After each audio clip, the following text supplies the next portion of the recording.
नमस्कार मंडळी, स्वागत आहे तुमचं आणखीन एका नवीन व्हिडिओमध्ये. तर वन पीसचा वरचा पार्ट कसा तयार करायचा याची संपूर्ण डिटेल आणि स्टेप बाय स्टेप तुम्हाला समजेल अशा व्यवस्थित पद्धतीमध्ये आपण तुम्हाला समजेल अशा भाषेमध्ये आणि छान असं तुम्हाला समजवण्याचा इथं प्रयत्न करते मी व्हिडिओमध्ये माझ्या. तर नक्की तुम्ही समजून घेण्याचा प्रयत्न करा आणि व्हिडिओ कसा वाटला मला ते नक्की सांगा कमेंटमध्ये. तर चला आता सुरुवात करूया. तर आपण वन पीस शिवतो त्यासाठी आपण दोन पार्टमध्ये डिव्हिजन करतो. एक म्हणजे पूर्ण वरचा पार्ट आणि दुसरा म्हणजे खालचा गोल घेऱ्याचा पार्ट. त्यामध्ये आपण दोन पार्टमध्ये काय करत असतो, कटिंग करत असतो. तर त्यासाठी काय माप लागतात, पूर्ण उंची, छाती, कंबर. जो वरचा पार्ट आहे त्यासाठी पूर्ण उंची, छाती, कंबर, शोल्डर पट्टी, मुंडा, पुढचा गळा आणि मागचा गळा हेच फक्त माप वरच्या पार्टसाठी लागतात. तर आता पूर्ण उंची किती आहे आपली इथं 15. तर 15 प्लस त्यामध्ये किती घेतले आपण, 1.5 घेतले. कोणी कोणी एकच घेतं पण मी इथं 1.5 घेतलेला आहे, कारण खालचा पार्ट वगैरे जॉईंट करायचा आहे त्यामुळे मी इथं 1.5 घेतलेला आहे. वर मुंडा आपल्याला शोल्डरसुद्धा जॉईंट करायचा असतो त्याच्यामुळे मी इथं 1.5 इंच घेतलेला आहे. मग सगळी मिळून किती झाली आपली उंची, 16.5. त्यानंतर छाती आहे, छातीचा चौथा पार्ट म्हणजेच 9 इंच आहे, म्हणजे 36 साईजचा हा ड्रेस आहे. तर 9 + 2 म्हणजेच किती झालं, 11. तर कंबर आहे 8 + 2 म्हणजे 10. शोल्डर आपल्याला तयारचा पाहिजे 3 इंचाचा, तर शोल्डर पट्टी आपण 2.5 + अर्धा घेऊया म्हणजेच 3 इंचाची शोल्डर पट्टी. मुंडा आहे आपला 7, पुढचा गळा आहे 4.5 आणि मागचा गळा आहे 5.5. म्हणजेच हा 36 साईजचा काय आहे आपला वन पीस आहे. तर आता आपण याची काय करणार आहोत, कटिंग पाहणार आहोत. एकदम व्यवस्थित आणि एकदम हळूवार पद्धतीत तुम्हाला समजेल अशा पद्धतीमध्ये सांगते मी. तर तुम्ही लक्ष देऊन पहा व्हिडिओ, नक्की तुम्हालाही जमल. व्यवस्थित पाहिलं तर तुम्हालासुद्धा समजेल, व्यवस्थित बघितलं तर तुम्हीसुद्धा घरच्या घरी आपले ड्रेस स्टिचिंग करू शकाल. तर इथं हे बघा, मी इथं 4 पदरी कापड घेतलेले आहे. ज्याची बंद बाजू आहे ते आपल्याकडे आहे आणि जे म्हणजे ओपन बाजू आहे ते पुढच्या बाजूला आहे. तर आता बंद बाजूकडून आपण नेहमी मापं टाकत असतो. जसं आपण ब्लाऊजला मापं टाकतो तसेच सेम आपल्याला काय करायचं, इथंसुद्धा मापं टाकायचं. फक्त याच्यामध्ये मार्जिन एक्स्ट्रा ॲड करायचं आपल्याला ब्लाऊजपेक्षा. त्यामुळं व्यवस्थित लक्ष देऊन इथं तुम्ही पहा. तर हे बघा, इथं आपण 15 + 1.5 म्हणजेच पूर्ण उंची 16.5 टाकून घेतो आहे.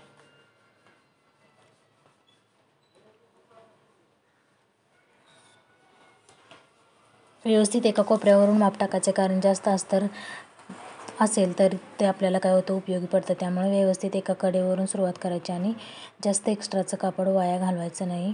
त्याच्यामुळे व्यवस्थित मेजरमेंट करूनच आपण काय करायचे, मेजरमेंट करून व्यवस्थित मापं टाकून घ्यायची आहेत. तर हे बघा, इथं आपण काय करणार आहोत, 16.5ला मार्किंग करणार आहोत.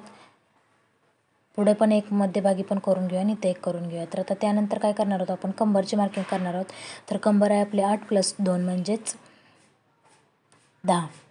मध्यभागी एक कंबरचीच मार्किंग करून घेऊया आपण, म्हणजे 10ची मार्किंग इथं करून घेऊया. हे बघा अशा पद्धतीनं. तर आता आपण त्यानंतर पुढची प्रोसेस पाहू. इथं आपण आता 2.5 इंच गळा रुंदी घेऊया आणि 3 इंचाचं शोल्डर घेऊया.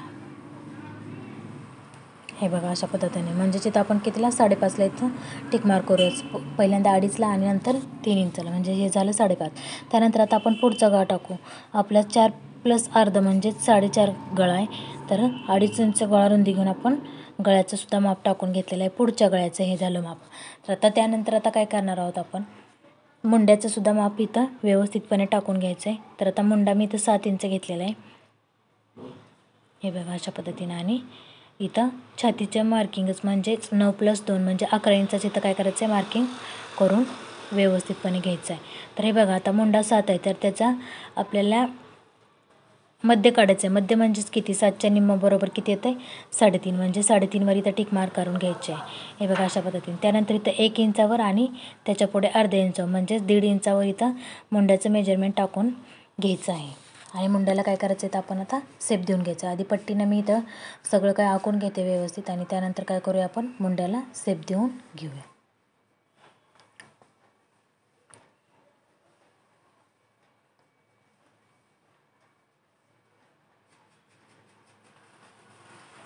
व्यवस्थित 1 इंचाचा आणि अर्ध्या इंचाचा असं दोन्ही मुंड्यांचा आपण आकार व्यवस्थित देऊन घ्यायचा आहे.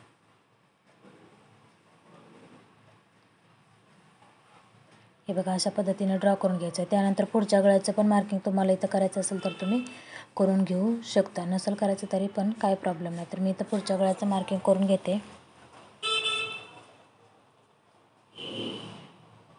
लक्षात ठेवा, हा आपला 4 पदरी कापड आहे.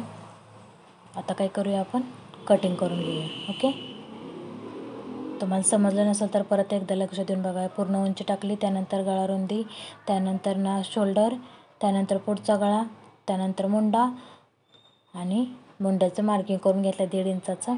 तर अशा पद्धतीने आपण काय केलं तर मार्किंग करून घेतलेलं आहे. आता काय करूया, बाहेरच्या बाजूने आपण हे कट करून घेऊया व्यवस्थित पूर्णपणे सगळं.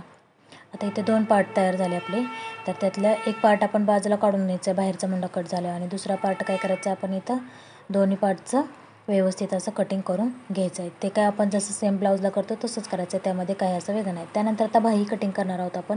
तर इथं बाहीला आपल्याला 3च मापांची गरज असते. त्यातील महत्त्वाचे 2च माप असतात. दंडगेरा फिटिंगसाठी लागत असतो. तर बाहीची इथं लांबी आहे आपली 11 इंच. त्यामध्ये आपण प्लस करणार आहे अर्धा इंच, कारण अस्तरची बाही आहे, त्यामुळे 11 प्लस म्हणजे 11.5 इथं मार्किंग करून घेऊया. आणि छातीची पहिली गडी म्हणजेच 9, जे मार्जिन वगैरे न मिसळता येते ते 9. तर असं चौकोन आपण इथं काय करून घेऊया, ड्रॉ करून घेऊया व्यवस्थितपणे. तर आता वरून इथं आपण 11ची बाही आहे म्हणून इथं 2.25ला टिकमार्क करू. त्यानंतर इथं 1 इंचाला अलीकडे करू. त्यानंतर इथं कोपऱ्यावर सुद्धा 1 इंचाला आणि खालीसुद्धा 1 इंचाला अशा पद्धतीने मी आखून घेतलेलं आहे किंवा मार्किंग करून घेतलेलं आहे. आणि हे बघा असं जॉईंट करून घेतलं. आता काय करायचं आहे, बाही काढण्यासाठी आपल्याला मध्य काढायचं आहे. आणि मध्य काढल्यानंतर ना त्याचा परत एकदा मध्य काढायचं आहे. म्हणजे जिथं समजा तुमचं 7.5 आहे, 7.5च्या निम्मं किती होतं, 3.5 आणि वरती 2 रेषा. तर त्या 3.5 आणि वरती 2 रेषांचा परत एकदा मध्य काढायचा. त्याला खाली अर्धा इंच मार्किंग करायचं आणि वरती अर्धा इंचाचं, म्हणजे शेप कसा येतो, व्यवस्थितपणे आपला शेप येऊन जातो आणि बाहीचा आकारसुद्धा व्यवस्थित येतो. त्यासाठी अशी पद्धत अवलंबायची. आणि काय करायचं आहे, कटिंग करून घ्यायचं आहे, व्यवस्थितपणे कट करून घ्यायचं आहे. तर हे बघा, इथं मी कटिंग करून घेतलेलं आहे व्यवस्थित. असं आकार व्यवस्थित देऊन घ्यायचा, बाहीला वाकडा तिकडा कुठेही न्यायचा नाही. त्यानंतर ना बाही ओपन करायची आणि एका बाजूने त्याचा काय करायचं आहे, आणखी एक आकार कट करून घ्यायचा आहे. म्हणजे त्यामुळे काय होतं की आपल्या पुढच्या आणि मागच्या बाहींचं व्यवस्थितपणे असं आपल्याला फिनिशिंग समजून येतं किंवा कटिंग समजून येतं. तर हे बघा, जे बाहेरच्या बाजूने आहे ना, तो मी इथं कट करून घेते बघा एक आकार. हे बघा अशा पद्धतीने. तर खोलगट भाग तयार झाला आणि इथं आपली बाही तयार झाली. म्हणजेच पुढचा आणि मागचा पार्ट तयार झाला, बाही तयार झाली. आता ते काय करायचं आहे, मेन फॅब्रिकवर म्हणजे ज्या साडीचा आपण ड्रेस स्टिच करणार आहोत त्या साडीवर ठेवून आपण काय करायचं आहे, कटिंग करून घ्यायचं आहे. थोडंसं अर्धा इंच किंवा पाव इंच एक्स्ट्रा कट करायचं आहे, काही प्रॉब्लेम येत नाही. व्यवस्थितपणे कट करून घ्यायचं आहे. जसं सेम आपण ब्लाऊजला करतो तसंच सेम करायचं आहे. फक्त याच्यामध्ये काय आहे वेगळं असं, तर ते म्हणजे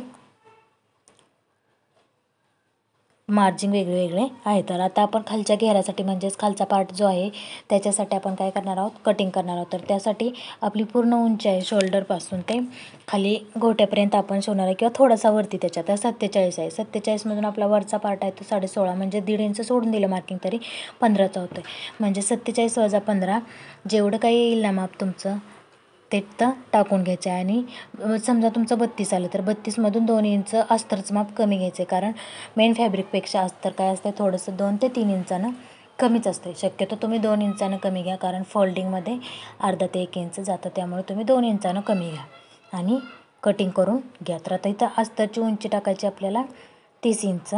31 जरी टाकले तरी काही प्रॉब्लेम नाही.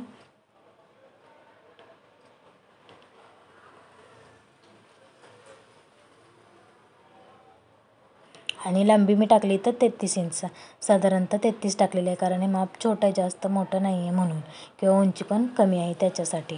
तुम्ही तुमच्या याच्यानुसार ते व्यवस्थित माप टाकून घेऊ शकता. तर आता मी इथं माप वगैरे सगळं काय टाकून घेते. आणि आता काय करते, अस्तर इथं काय करते 2 पार्टमध्ये कट करते. फोल्ड करून घ्यायचं आणि बरोबर समान फोल्ड करायचा, त्याच्यावर पट्टीनं वाटलं तर प्रेस करायचं आणि कट करून व्यवस्थितपणे घ्यायचं आहे. आता इथं हे बघा, अस्तर इथं आपलं काय झालं आहे, कटिंग झालेलं आहे. आता त्यानंतर आपण मेन फॅब्रिक कट करून घेऊया.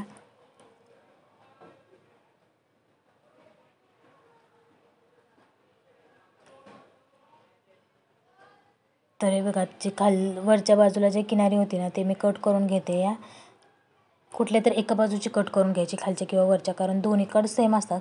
शक्यतो काही साड्यांना वरती असते ती छोटी असते किनारी, आणि खालच्या बाजूला फॉलच्या बाजूला जी असते ना ती मोठी असते. तर इथं माझ्या दोन्ही पण बाजूंना सेमच किनारी होती, त्यामुळे मी ती काठपदर काढून घेतलेला आहे. आणि त्यानंतर आपण पुढची प्रोसेस पाहूया. काठपदर आधी कट करून घेऊया व्यवस्थितपणे. तर हे बघा, अशा पद्धतीचे नवनवीन व्हिडिओ जर तुम्हाला पाहायचे असतील तर माझ्या चॅनलला नक्की सपोर्ट करा, सबस्क्राईब करा. तसेच तुमच्या कोण मैत्रिणी स्टिचिंग करत असतील तर त्यांना देखील शेअर करा. त्या देखील अशा छान छान पद्धतीचे घर बसल्या साडींपासून ड्रेस तयार करू शकतील. तर हे बघा, अशा पद्धतीने मी काय केलं, इथं उंची घेतलेली आहे 33 इंच.